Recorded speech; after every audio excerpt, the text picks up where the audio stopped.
My Hero Academia has officially ended, the manga. Jujutsu Kaisen is set to finish this year, the manga. And One Piece has also officially announced that it is on its way to the ending. No, God! No, God, please, no! No! No!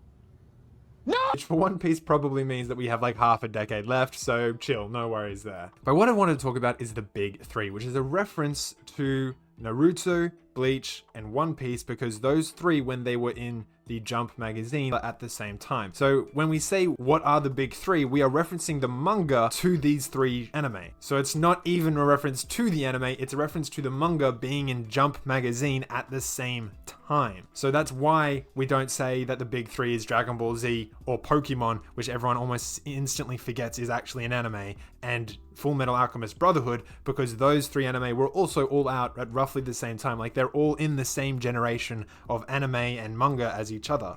And I think so many people overlook that fact, because in my eyes, Dragon Ball Z, Pokemon, and Full Metal Alchemist Brotherhood were the bigger anime and manga at the time. But I mean, you know, One Piece being One Piece, I think people are going to debate that till the cows come home. But what's been really interesting is the fact that there's been so much controversy around calling this next generation of anime having their own big three, which I think is equal footing to the previous generation. Because the big three is simply a reference. It wasn't ever officially titled that. Then nobody in the industry gave reference to the big three being called the big three. That was us. That was the fandom. That was the internet going nuts at creating that generation of names. I think it is absolutely fair that we have a new generation and a new set of big three, particularly because by definition there's three new anime / manga that have all come out at roughly the same time that have all been equally hyped as each other, just like the original big three had as well. And so for me, I would definitely say that it would be Demon Slayer, My Hero Academia, and Jujutsu Kaisen would be like the next generation of big three. And largely, whether the people on the internet like it or not, it has more or less stuck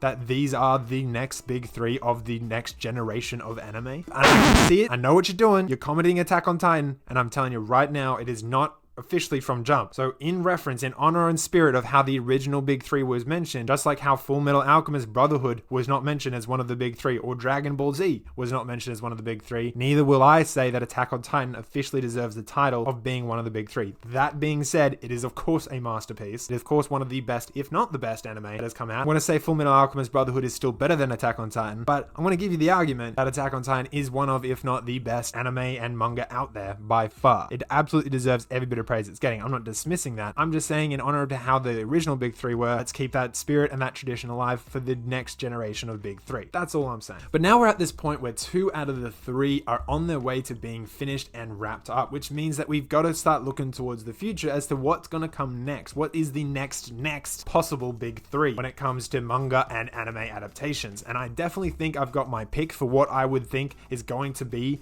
like the next big next big 3. And to be fair, 2 out of 3 of these manga are actually like still pretty early days, with one of them only having 13 chapters out there. So it is a bit too early to tell about how popular these manga are going to get. But given how big they've already gotten, given how few chapters they have out there right now, I think it stands to reason that this is going to definitely be the next roller coaster ride that we all take in the world of manga and anime. Starting off, I think it's no secret that Kagurabachi is definitely going to be making its way into one of the big 3 slots. Absolutely. I think it's going to be one of the most popular anime when it finally does get its adaptation, you know, like 5-10 years down the track. Whenever we get that point, we hit like 150 chapters or something.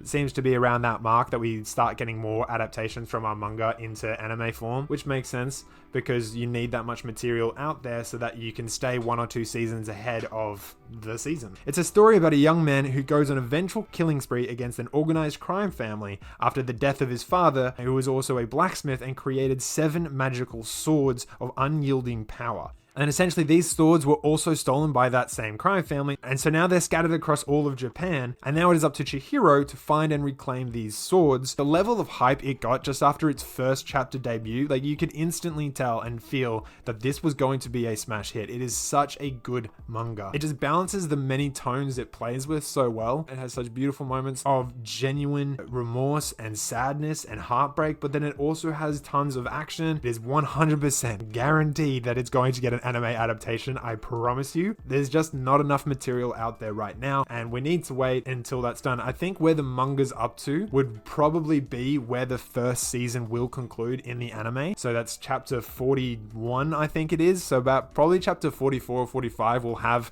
enough manga out there, but we have to wait and see. For the second place, I wanted to talk about a much darker story, one that emanates a feeling of tone and darkness the same way Berserk does. It is, I'm going to say, the PG-13 version of Berserk at this point, simply because there is a lot of balance in this story between this very dark, gritty fantasy filled with horrific monsters and creatures and just terrible people, but the main character and so many of the supporting cast are filled with so much care and love for one another in wanting to make the world a better place. And it is the darkness in this world that is forcing their hands to be beaten and battered by the cruelty of this world. And it plays that tonal contrast so beautifully. While the tone and setting match each other between this story and Berserk, I think that there is enough of a difference that it is kind of a more, it does appeal to a more shonen based frame set, is the best way to call it. It's called Centuria. I should probably have named this like ages back, but Centuria. It is a beautiful manga. I love it, and I love how Dark Souls it is, how Berserk it is. It's just such an incredible story, and it does such an amazing job of delivering such a wonderful story, and it's only down to 13 chapters so far, or 14 chapters so far. I think that this is going to be probably one of the biggest hits that we have,